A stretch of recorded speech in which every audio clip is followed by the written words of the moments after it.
Here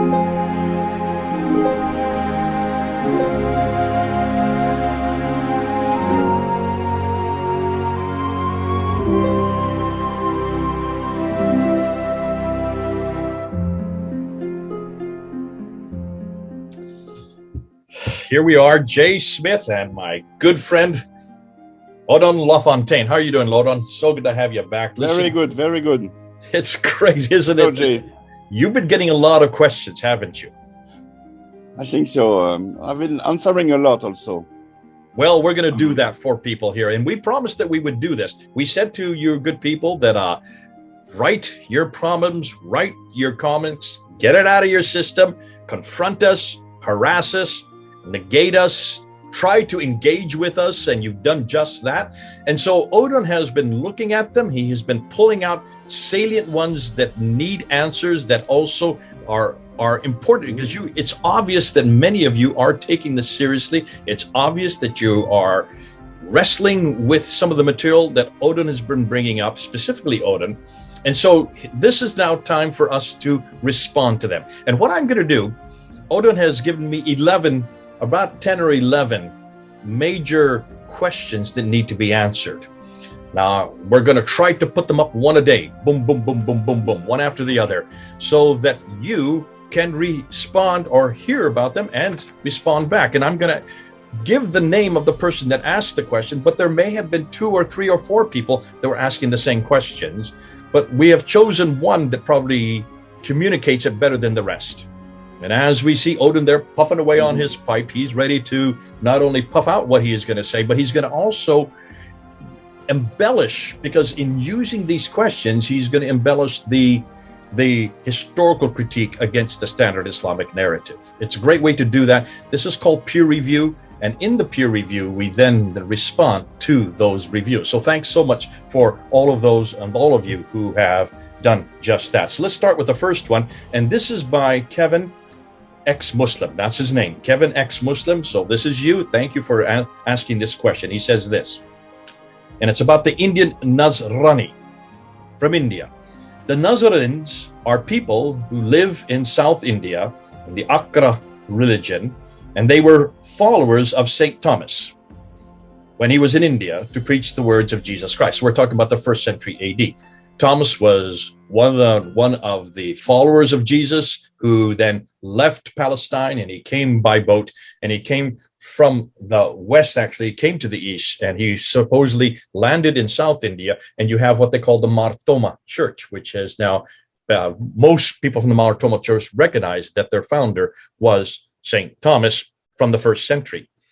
So he came to India and he preached the words of Jesus Christ. Why in South India for St. Thomas? Why is it that in South India, that St. Thomas, who sailed from the Red Sea there to the Indian Sea, and he was resisted in the South India first? Is this the Nasrani? Was he a Nasrani, is what he is asking. Over to you, Odon. What's your response to that? There are two responses, two ways of answering. The first one is the Quran itself. This is the Quran which defines the Nazarene people, which it describes. So in the Quran, and we saw this together, Jay, yep, there is a depiction of the Nazarene of the Quran. This is why I call them Quranic Nazarenes. And we see that in the Quran, those people belong to the people of the book, which means that they are not Christians, they are not associationists, which means also that they are Jews. They belong to the Jewish people. So they could not be the Indian Nasrani, the Nazarene from St. Thomas. And the other way of answering this would be to really look into the first centuries and also the very first century of the church. And indeed, St. Thomas went to India, and there he founded churches. And St. Thomas was a Jew who spoke Aramaic. He had the Aramaic gospel with him. He had no Greek gospel with him. And he founded churches among the Jewish community there. you see, he visited the Jewish communities, telling them that the Messiah had come, that he was Jesus, and so on. And they converted and became Nazarene in an Aramaic sense, in the first century Aramaic sense. And those communities kept with the name Nazarene, Nasrani, because they kept a bit with Aramaic. This is a very particular thing with them. They still pray in Aramaic. They have many Aramaic prayers in the church, and they still call themselves Nasrani. Nasrani meaning Nazarene. But do you really think that they were the very same people that we find in the Quran? That those people from India kind of emigrated into the Middle East, in Arabia, in Mesopotamia? Why the word Nazarene? Why have they used this word? What would it have meant in the first century in Aramaic? Exactly. This pertains to the Natsaraya word in Aramaic. We did a little study about this in the video about the Quranic people. The Natsaraya and said word, we saw that it meant supporters of the Messiah in the first century sense. Because you see, Enset meant the branch as in Isaiah prophecy. Isaiah said that from the house of David, there shall come forth a branch, a netzer. So the Natsaraya were the one who were waiting for the Messiah to come out of the house of David. And this is why Jesus was named himself a Natsaraya, a Nazarene. Jesus from Nazareth is exactly the same as Jesus the Nazarene, because Nazareth, his city was the city of Nazarene, the city of the royal blood of David, the city of the descendants of David. And this is why the first disciples were given the name Natsaraya.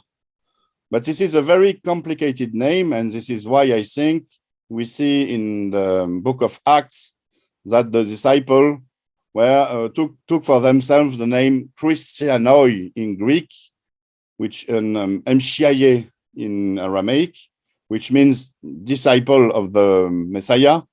And you don't have to know about the Jewish tradition about Enset Natsaraya anymore when you use the Christian denomination, because Christian means disciple of the Messiah without having to know everything about Isaiah, his prophecy, David, the Messiah, and so on.